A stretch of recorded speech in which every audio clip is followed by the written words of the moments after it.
Hello guys, welcome back to my YouTube channel. അപ്പോൾ ഈ world പാത്തോസിലേക്ക് എല്ലാവർക്കും സ്വാഗതം. എൻ്റെ ചാനൽ ആദ്യമായിട്ടാണ് കാണുന്നതെങ്കിൽ പ്ലീസ് ഒന്ന് സബ്സ്ക്രൈബ് ചെയ്തേക്കണേ. വീഡിയോ ഇഷ്ടമായാൽ ലൈക്ക് ചെയ്യാനും ഷെയർ ചെയ്യാനും ഒന്നും ആരും മറക്കുകയും ചെയ്യല്ലേ. അപ്പോൾ എന്താ ഇന്നത്തെ വീഡിയോ എന്നല്ലേ നിങ്ങൾ ചിന്തിക്കുന്നത്? വേറൊന്നുമല്ല, ഞാൻ ഒരു 2 ദിവസം മുന്നേ, അതായത് മെനിഞ്ഞാന്നാണെന്ന് തോന്നുന്നു, മെനിഞ്ഞാന്ന് ഒരു വീഡിയോ ഇട്ടിട്ടുണ്ടായിരുന്നേ. ആ വീഡിയോ എന്ന് പറഞ്ഞു കഴിഞ്ഞാൽ ഒരു ഫ്രൂട്ടിനെ പറ്റിയാണ്. അപ്പം എൻ്റെ അടുത്ത് ഒരുപാട് പേര് ചോദിച്ചിട്ടുണ്ടായിരുന്നു, ആ ഫ്രൂട്ട് എവിടെ നിന്നാണ്, അതെന്താ ഫ്രൂട്ട്, അതെവിടെ കിട്ടും, അങ്ങനെയൊക്കെ ഒരുപാട് കാര്യങ്ങൾ, അതിൻ്റെ ടേസ്റ്റ് എന്താ എന്നൊക്കെ ചോദിച്ചിട്ടുണ്ടായിരുന്നു. പക്ഷേ എനിക്കതിനെക്കുറിച്ചൊന്നും കൂടുതലായിട്ട് പറയാൻ അറിയാത്തതുകൊണ്ട് ഞാൻ എൻ്റെ വാപ്പച്ചിയാണ് എനിക്ക് നാട്ടിൽ നിന്ന് അതെടുത്ത് അയച്ചു തന്നത്. ഞാൻ നാട്ടിലെത്തിയിട്ടില്ല. അപ്പം വാപ്പായെ വിളിച്ച് ചോദിച്ചു. വാപ്പ എനിക്കതിൻ്റെ വീണ്ടും വീഡിയോ എനിക്ക് അയച്ചു തന്നിട്ടുണ്ട്. ആ വീഡിയോ അല്ല, അതിൻ്റെ ഒരു എക്സ്പ്ലനേഷൻ വീഡിയോയും വീട്ടിൽ ഉണ്ടായ മറ്റ് സംഭവങ്ങളെല്ലാം കൂടെ ആഡ് ചെയ്തുകൊണ്ടുള്ളൊരു വീഡിയോയാണിത്. വീഡിയോ ഉറപ്പായിട്ടും സ്കിപ്പ് ചെയ്യാതെ കാണണം. ഓക്കെ, ഞാൻ അറിഞ്ഞെടുത്തോളും ഇത് ഡ്രാഗൺ ഫ്രൂട്ട് എന്നാണ് ഇതിൻ്റെ പേര്. ഇത് ഞാൻ തായ്ലൻഡിൽ നിന്ന് കൊണ്ടുവന്ന ഒരു വിത്താണ്. ഒരു കാ വാങ്ങിച്ച് കൊണ്ടുവന്ന് അത് ജ്യൂസ് അടിച്ചിട്ട് അതിൻ്റെ വിത്തെടുത്ത് ഉണക്കി 6 വിത്ത് ഞാൻ നട്ട്. അതിൽ 4 എണ്ണം പെണ്ണും 2 എണ്ണം ആണുമാണ് ഉണ്ടായത്. ആൺവിത്തുകളിൽ കാ ഉണ്ടാകത്തില്ല, പൂ മാത്രമേ കാണൂ. പെൺവിത്ത് കായോടുകൂടിയാണ് പൂ വരുന്നത്. അത് പോളിഷ് ചെയ്ത് കൊടുത്താലേ അത് കായാവുള്ളൂ, അല്ലെങ്കിൽ അത് പൊഴിഞ്ഞു പോകും. ഇതിന് 4 ഘട്ടങ്ങളാണ്. തുടക്കത്തിൽ പച്ച കളറായിരിക്കും. 2 ആഴ്ച കഴിയുമ്പോൾ അത് മഞ്ഞ ഷെയ്ഡാവും. അത് കഴിഞ്ഞൊരു 4 ആഴ്ച കഴിയുമ്പോൾ ഈ ഓറഞ്ച് കളറാവും. ലാസ്റ്റ് റെഡ് കളറാണ് ഇതിൻ്റെ അവസാന ഘട്ടം. റെഡ് കളറാണ്. ഇത് ഏകദേശം വിളവെടുപ്പായി കിടക്കുകയാണ്. ഒരു 15 ദിവസത്തിനകത്ത് വെച്ച് എല്ലാം പഴമാവും. ഇത് പഴമായി വരുന്ന സാധനമാണ്. ഒരു 3-4 ദിവസം കൂടെ. ഇതിൻ്റെ വിളവെടുപ്പ് കാലാവധി എന്ന് പറയുന്നത് 3 മാസമാണ്. ഈ 3 മാസമായി. ഞാനിത് നട്ടിട്ട് 5 മാസം കഴിഞ്ഞ് 5-6 മാസത്തോളമാവും. ഇത് ഇനി 2 ആഴ്ചയോടെ 5 ദിവസം, മാക്സിമം 5 ദിവസം അതാകുമ്പോൾ ഇത് പഴമാവും. പിന്നെ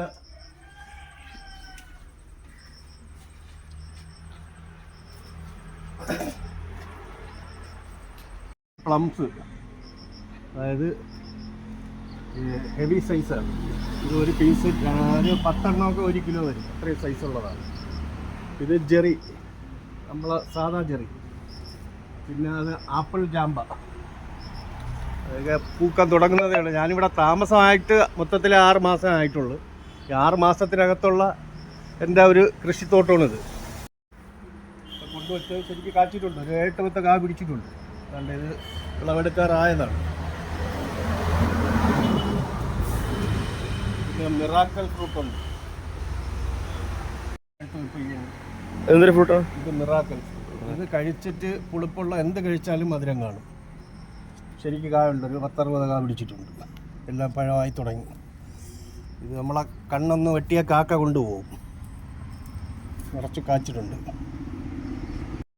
ഓറഞ്ച് ശരിക്കും കായ്ക്കുന്നുണ്ട്. ഇതെല്ലാം ഇവിടെ ഞാൻ നട്ടതിന് ശേഷം, ഞാൻ വളമൊക്കെ കൊടുത്തതിന് ശേഷം കാച്ചതാണ്. ആദ്യത്തേത് മൊത്തം ഞാൻ പറിച്ചെടുത്തായിരുന്നു. ഇതിലൊക്കെ ശരിക്കും കായകൾ പിടിച്ച് കിടപ്പുണ്ട്. പിന്നെ അതുപോലെ പറയാനുള്ള ഒരുപാട് ഫ്രൂട്ടുകളുണ്ട്. പിന്നെ വെറൈറ്റി കുരുമുളകാണ്. ഇത് ഞാൻ തെക്കൻ്റെന്ന് വാങ്ങിച്ചതാണ്. കട്ടപ്പന, ഇടുക്കിയിൽ നിന്ന്, ആ ഭാഗത്തുനിന്ന് പുള്ളിയുടെ വീട്ടിൽ പോയി കൊണ്ടുവന്നതാണ്. അത് ഒരു പ്രത്യേക ഇനമാണ്. പിന്നെ അതുപോലെ പറഞ്ഞാൽ, പിന്നെ മുളകിൽ തന്നെ കുരുമുളകിൽ ഒത്തിരി ഐറ്റങ്ങളുണ്ട്. ആ ഭാഗത്തായിട്ടുണ്ട് എല്ലാം. ഇത് സ്ലീവ്ലെസ് മുസമ്പിയാണ്. ഇത് കിളിഞ്ഞാവൽ എന്ന് പറയുന്നത്. അതുകൊണ്ട് പഴുത്ത കിടക്കുകയാണ്. ഇഷ്ടംപോലെ പഴമായി എനിക്ക്. ഇത് ചെറിയ വിത്താണ്.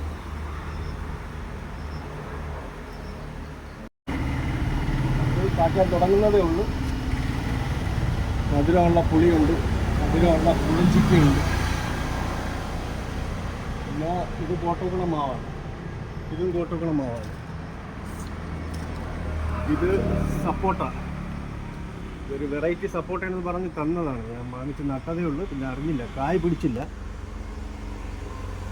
അങ്ങനെ ഒത്തിരി പഴങ്ങൾ ഇതിനകത്ത് പഴമുണ്ട്. ചെടികൾ, ഫ്രൂട്ടുകൾ. അത് മട്ടോവ എന്ന് പറയുന്ന ഒരു ചെടിയാണ്. അത് നിറച്ച് കായ്ക്കാറായപ്പോൾ ഒടിഞ്ഞു പോയി മരം. കാറ്റത്ത് ഒടിഞ്ഞു വീണ് രണ്ടാമത് കിളിച്ച് നിൽക്കുന്നതാണ്. ഇത് പീനട്ട് എന്ന് പറയുന്നൊരു ചെടിയാണ്. ഇതെല്ലാം അതിലുള്ളതാണ്. ആത്തിമരം, അതായത് തമിഴ്നാട്ടിൽ സീതപ്പഴം എന്ന് പറയും. അതാണിത്. കാ വരാറായി, അടുത്ത വർഷമൊക്കെ കായ്ച്ചു വേണം. ഇത് അമ്പഴം, സീറ്റമ്പഴം. ഇതിലൊരു വിളവെടുപ്പ് കഴിഞ്ഞ് അടുത്ത അതിനുള്ള വിളവെടുപ്പിനായി നിൽക്കുന്നതേ ഉള്ളൂ. അതുകൊണ്ട് ഇതിലൊക്കെ ഇഷ്ടംപോലെ കൊണ്ട് കായടൊക്കെ എല്ലാം പൂത്ത് കായ്ച്ചു തുടങ്ങിയതേ ഉള്ളൂ. ഇതൊക്കെ കായ പിടിച്ച് നിൽക്കുന്നതാണ്. കായ് പൂവും ഒക്കെ ഉണ്ട്. ഇത് വേറെന്താണ്? സ്ലീവ്ലെസ് നാരങ്ങ നിറച്ച് കായ്ക്കും. ഇപ്പോൾ അടുത്ത ഉണക്കോടുകൂടിയൊക്കെ നല്ല കാ പിടിച്ച് തുടങ്ങും. പിന്നെ അത് ഇങ്ങോട്ട് കിടക്കണം, അതെല്ലാം കുരുമുളകാണ്. ഇതെല്ലാം നിറച്ച് കായ്ച്ചിട്ടുണ്ട്, ശരിക്കും കായ പിടിച്ച് തുടങ്ങി. ഇതെല്ലാം വെച്ചിട്ടിപ്പോൾ 3-4 മാസമേ ആയുള്ളൂ. എല്ലാത്തിലും കായുണ്ട്. ഇതാണ് അമ്പിരിയൻ എന്ന് പറയുന്നവരെന്നെ.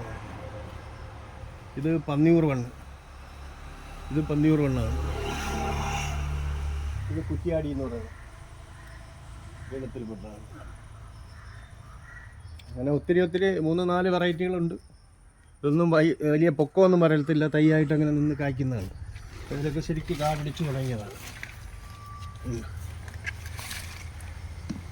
എല്ലാം നിറച്ച് വന്ന് തുടങ്ങി. വെച്ചിട്ട് 10 മാസം കഴിഞ്ഞു. ഇത് 4 മൂട് വെച്ച് 10 മാസമായി. ഇത് 6 മാസമായി. ഈ 6 മാസമായത് ഒന്ന് കുലച്ച്, 10 മാസമായത് ഒരേ ടൈമിൽ കുലച്ച്.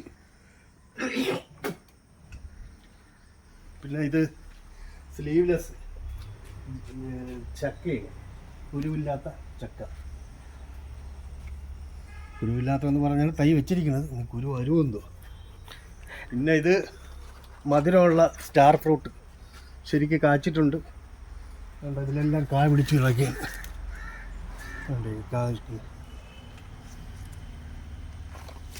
കഴിഞ്ഞ വർഷം ഇഷ്ടംപോലെ കാച്ചായിരുന്നു. പിന്നെ വാഴകൾ എല്ലാം കുലച്ചിട്ടുണ്ട്. കിൻഡൽ ഏത്തൻ എന്നാണ് തോന്നുന്നത്. സാധാരണ നമ്മളെ ഏത്തനാണെങ്കിൽ ഇത്രയും വരില്ല. ഞാൻ അധികം വളമൊന്നും ചെയ്തിട്ടില്ല, രാസവളം ഒട്ടും ഇട്ടിട്ടില്ല.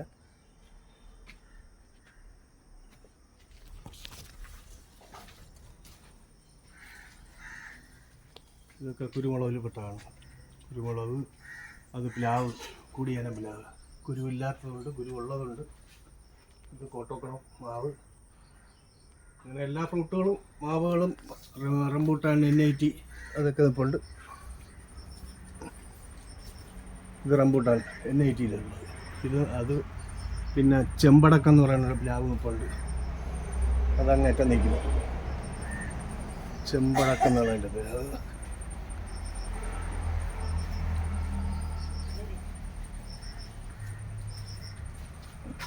ആയുർജാക്കുണ്ട്.